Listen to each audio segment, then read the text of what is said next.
Hello दोस्तों, स्वागत है आपका इस यूट्यूब प्लेटफॉर्म पे। दोस्तों, हम आपको पेपर डिस्कशन की सीरीज़ हमारी चल रही थी। इसमें हम ये डिस्कस कर रहे थे कि जो पूर्व परीक्षाओं में जितने भी पेपर आए हुए हैं उनको हम एक्सप्लेन करेंगे, चाहे वो आरपीएससी की हो, चाहे वो कर्मचारी चयन आयोग की हो। उनको एक्सप्लेनेशन करेंगे, यहाँ पे 1 to 1 आपको समझाएंगे।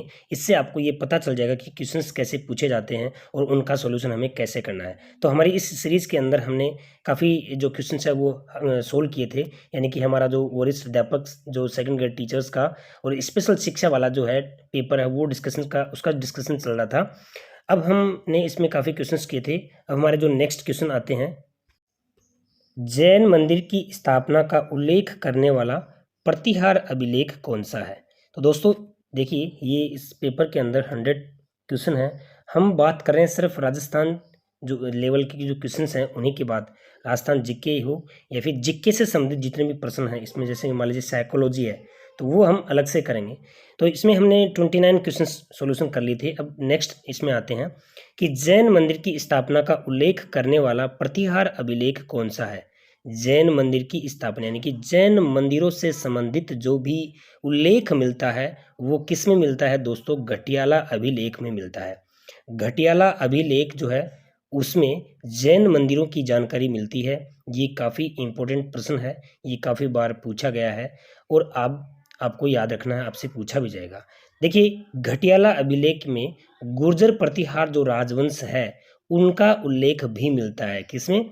घटियाला अभिलेख में। और गुर्जर प्रतिहार राजवंश के जो आदि पुरुष थे राजा हरिश्चंद्र और उनके वंशज जो ओस वालों पे आश्रित रहते थे, वो जानकारी सिर्फ घटियाला अभिलेख में ही मिलती है। याद रखना, घटियाला अभिलेख जो है वो 861 ईस्वी में, यानी घटियाला अभिलेख की स्थापना 861 ईस्वी में कुकुक प्रतिहार ने उत्कीर्ण करवाया था। क्या? घटियाला अभिलेख। ठीक है। उसके बाद में ये देखिए मंडोर अभिलेख है, ये 837 में बाउक प्रतिहार के द्वारा ये उत्कीर्ण करवाया गया। तो ऐसी जो इंपॉर्टेंट बातें हैं वो आपको इसमें याद रखनी है। नेक्स्ट क्वेश्चन आता है, ग्वालियर अभिलेख में मलेच्छों का नाशक किसे कहा गया है? मलेच्छों का नाशक की बात कर रहा है दोस्तों, बहुत इंपॉर्टेंट है ये। देखिए, नागभट्ट को मलेच्छों का नाशक कहा गया है।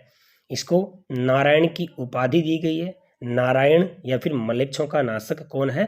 नागभट्ट। कई बार सीधा क्वेश्चन आ जाता है कि नागभट्ट को किसकी उपाधि दी गई है या फिर ग्वालियर अभिलेख में इनको क्या कहा गया है? तो याद रखना, मलेच्छों का नाशक या फिर नारायण। मलेच्छा एक क्या है? एक अरब जाति थी। उज्जैन जालोर पे भी इनका क्या रहा था? शासक रहा था। और इन्होंने मलेच्छों का नाश किया था। किसने? नागभट्ट ने। तो इसका जो राइट आंसर होगा वो 3 नंबर, नागभट्ट। नेक्स्ट आता है, सुल्तान जलालुद्दीन खिलजी के रणथंबोर अभियान के समय वहां का शासक कौन था? जलालुद्दीन खिलजी के रणथंबोर अभियान, तो देखिए वहां का शासक कौन था? हमीर देव। वहां का शासक कौन था? हमीर देव। हमीर ने जलालुद्दीन खिलजी को परास्त किया और वो परास्त होकर अलाउद्दीन खिलजी के पास जाता है और वो उनकी इसकी प्रशंसा करता है कि मैं ऐसे दुर्गों को, यानी कि मुसलमानों के एक बाल के बराबर भी नहीं समझता। ये वाली बात है, वो रणथंबोर अभियान के दौरान कहा था। जलालुद्दीन खिलजी ने कहा था कि मुसलमानों के एक बाल के बराबर में मैं नहीं समझता, ऐसा उसने कहा था। देखिए, यहाँ जो आपके जो मंगोल विद्रोही महमूद शाह है, यानी कि इसके बाद में मंगोल विद्रोही जो महमूद शाह है, इनको हमीर देव चौहान ने अपने यहाँ पे शरण दी थी। और उसके बाद में अलाउद्दीन खिलजी वहाँ पे आता है। तभी हमीर देव चौहान कहता है, किसको? अलाउद्दीन खिलजी को कहता है कि सिंह सुअर सतपुरुष नारी कदली पलके बार, तिरिया तेल हमीर हट चढ़े न दूजी बार। यानी कि हमीर जो हट है और जो मतलब स्त्री होती है वो बार बार शादी नहीं करती, मतलब उस समय एक ही बार शादी करती, उस समय की बात है, उनको लेके उन्होंने कहा था। तो इससे क्या होता है, अलाउद्दीन खिलजी है वो मतलब ऐसे क्रुद्ध हो जाता है और 1301 ईस्वी में आक्रमण करता है। और वहाँ के जो हमीर के जो दरबारी थे रणमल और रतिपाल, उनको विश्वासघात के साथ में, यानी कि अपने पक्ष में ले लेता है और अपने पक्ष में लेके और वहाँ पे उस पर आक्रमण कर देता है और वो क्या कर लेता है? जीत जाता है वह। जलालुद्दीन खिलजी को तो क्या कर लेता है? हमीर देव हरा देते हैं। लेकिन अलाउद्दीन खिलजी है वो धोखे से जो इसके जो सेनानायक थे रणमल और रतिपाल, उनको विश्वासघात करके और इनको क्या कर लेता है अपनी ओर मिला के और इनको हरा देता है। तो ये वाली एक छोटी सी कहानी है, यानी कि 91 का जो क्वेश्चन है इसके अंदर ये रणथंभौर का जो अभियान है बहुत इंपॉर्टेंट है। चौहान की जो रणथंभौर शाखा है जो 1194 में, उनके संस्थापक भी कौन है, यहाँ पे गोविंद राज आता है। ठीक है, ये रत्तीपाल आ गया, फिर ये उसका दूसरा सेनानायक कौन था, रणमल। तो ये बातें दोस्तों आपको अच्छे से याद रखनी है। फिर नेक्स्ट क्या आता है, बिजोलिया अभिलेख के अनुसार सांबर झील का निर्माण किसने करवाया था। बिजोलिया, ये देखिए यहाँ पे क्या आता है, वासुदेव। ये बिजोलिया अभिलेख के अनुसार सांबर झील का निर्माण वासुदेव ने 551 ईस्वी में करवाया था। देखिए याद रखना, सांबर झील जो है उसमें भारत का 8% यानी कि 8% नमक उत्पादन होता है। इसी झील यानी कि इस सांबर झील में ही तराइन का जो युद्ध हुआ था 1192 में, उनकी प्लान बना था वहाँ पर, और यहाँ पे ही चौहानों की राजवंश की नींव डाली गई थी। कहाँ पर, सांबर झील के किनारे पे ही। तो ये काफ़ी जो बातें हैं वो आपको याद रखना है इसमें। फिर नेक्स्ट आता है आपका, खानवा के युद्ध में बाबर के विरुद्ध राणा सांगा के पक्ष में कौन नहीं लड़ रहा था। बहुत इंपॉर्टेंट है। राणा सांगा का जो युद्ध था खानवा का, वो 17 मार्च 1527 को हुआ था। ठीक है, इसमें लगभग जो राजस्थान के जो राजवंश थे वो लगभग उनमें इनके साथ थे। जो लोधी था, जो मेवाती, ये भी सांगा के साथ थे। ये बाबर को भगाने में थे, यानी कि बाबर को वहाँ से इनको भगाने का उद्देश्य था। यानी कि मारवाड़ के मालदेव थे उनके साथ में, खानवा के युद्ध में सांगा के साथ में मारवाड़ के कौन थे, मालदेव थे। चंदेरी का जो शासक था मेदिनी राय वो था। झाला अज्जा, हसन खां मेवाती, अखेराज सोनगरा, अशोक परमार, याद है ना, अशोक परमार सांगा ने उनको मतलब खुश होकर और वहाँ पे जो बिजोलिया है उनकी जागीर दी थी, और वहाँ पे बिजोलिया जो आंदोलन है उसकी आगे की परिचर्चा हुई थी, वो आगे का प्लान बना था। काफ़ी सारी वो उसमें आता है। तो अशोक परमार का जो नाम आता है वो सांगा ने दिया था, कई बार पूछ लेते हैं, तो वो याद रखना उसमें क्या गया, यानी मारवाड़ के मालदेव हैं, चंदेरी का जो मेदिनी राय है, झाला अज्जा, हसन खां मेवाती, और उसके बाद में अखेराज सोनगरा, अशोक परमार, ये नाम है, इनको आप याद रखोगे। और ये सारे के सारे राणा सांगा का साथ दे रहे थे। रायमल था, कल्याणमल था, पृथ्वीराज था, केवल सूर्यमल थे, उन्होंने क्या नहीं किया था, ये तो थे ही कौन, सूर्यमल मिश्र, वो तो कवि थे, लेकिन इसके अंदर क्या पूछा गया है, ये सारे साथ दे रहे थे और ये उनके पक्ष में नहीं लड़े। ठीक है, तो ये बहुत इंपॉर्टेंट क्वेश्चन बनता है। नेक्स्ट क्या आता है, किस पुरातात्विक स्थल को धूलकोट के नाम से जाना जाता है। किस पुरातात्विक स्थल को धूलकोट के नाम से जाना जाता है। तो दोस्तों आहड़ है, उसको धूलकोट के नाम से जाना जाता है। A.K. व्यास के नेतृत्व में 1953 में इसका कार्य होता है। R.C. अग्रवाल, मतलब जो इसका दोबारा उत्खनन होता है वो R.C. अग्रवाल 1956 में होता है S.D. सांकलिया के नेतृत्व में। और इसमें कोठ व गोरे जैसे मर्द भांड, यानी कि जो अनाज रखने के कोठे हैं वो वहाँ पे मिलते हैं आहड़। ठीक है, बेड़च नदी के किनारे है, ये भी याद रखना। ठीक है, यहाँ पे ये चीज़ें हैं इंपॉर्टेंट, इनके बारे में आपको याद रखना है। फिर नेक्स्ट आता है, अकबर के संरक्षण में मानसिंह द्वारा अपना प्रथम सैन्य अभियान किसके विरुद्ध किया गया। देखिए अकबर के संरक्षण में बता रहा है मानसिंह द्वारा। तो देखिए 1562 ईस्वी में, यानी हम बात कर रहे थे सांबर झील की, तो वहाँ पे इनका मुगलों से संपर्क होता है, इनसे वैवाहिक संबंध स्थापित होते हैं।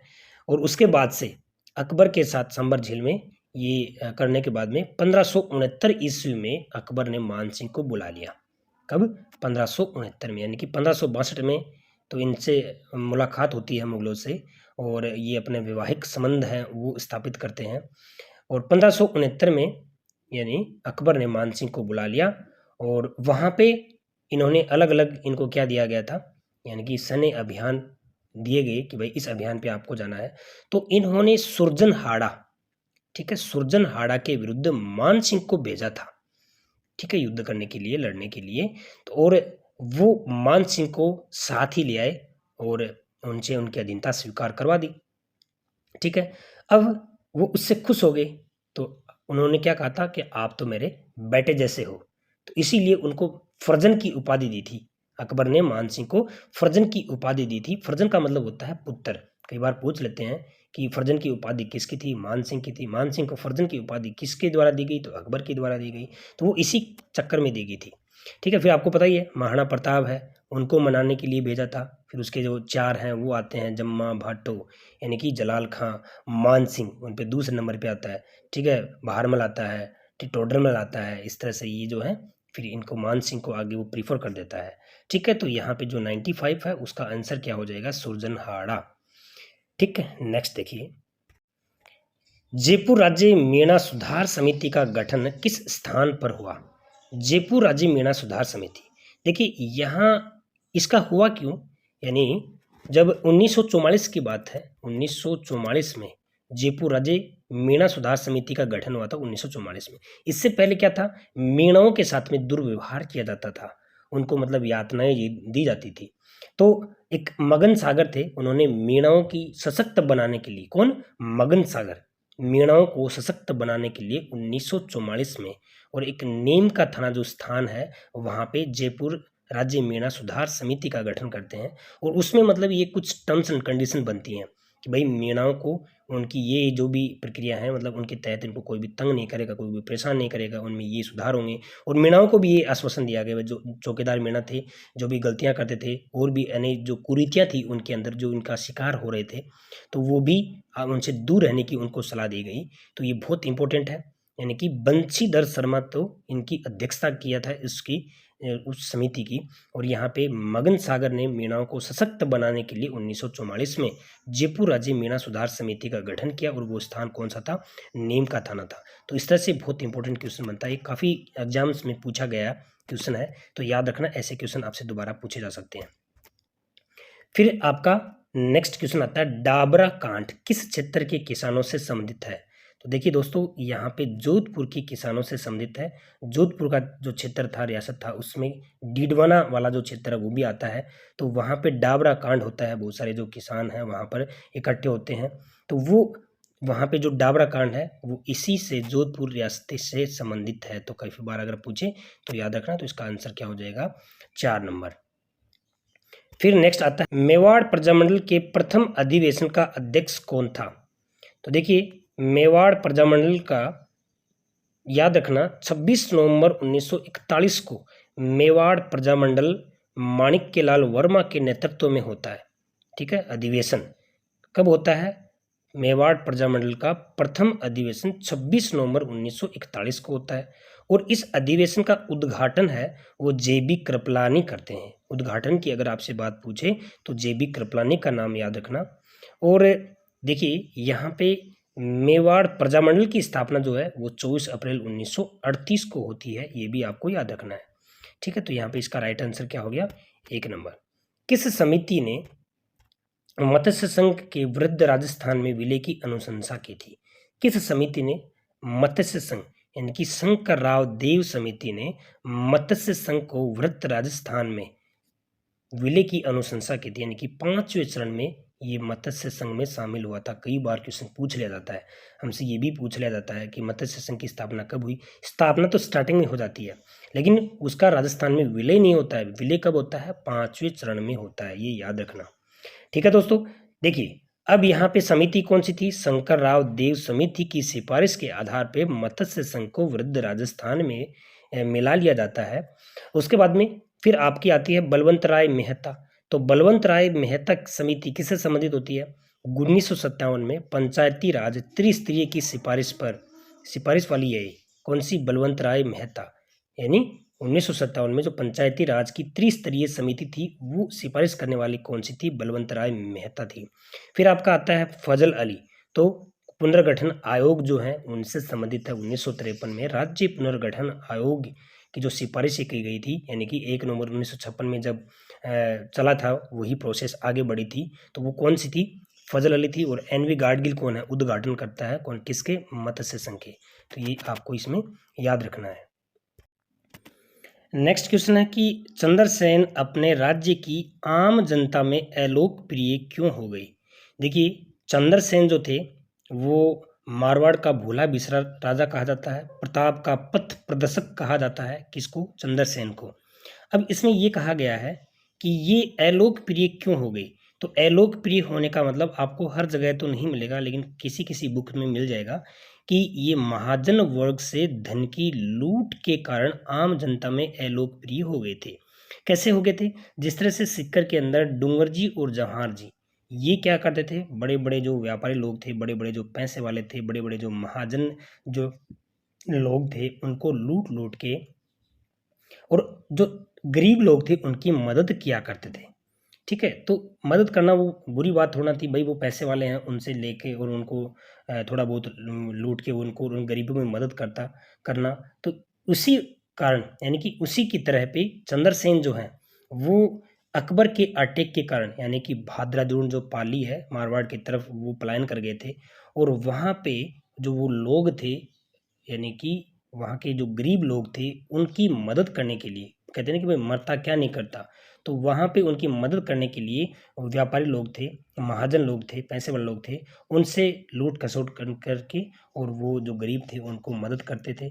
तो इस तरह से लोगों में क्या हो गए थे, महाजन वर्ग से धन की लूट के कारण और लोगों में असंतोष व्याप्त हो गया था और वो क्या हो गए थे, अलोकप्रिय हो गए थे। तो इस तरह से दोस्तों ये जो क्वेश्चंस इसमें से हमने बताए, ये एक पेपर था। अब नेक्स्ट सेशन के अंदर हम आपको दूसरे पेपर को सोल्यूशन कराएंगे। Thanks for watching it.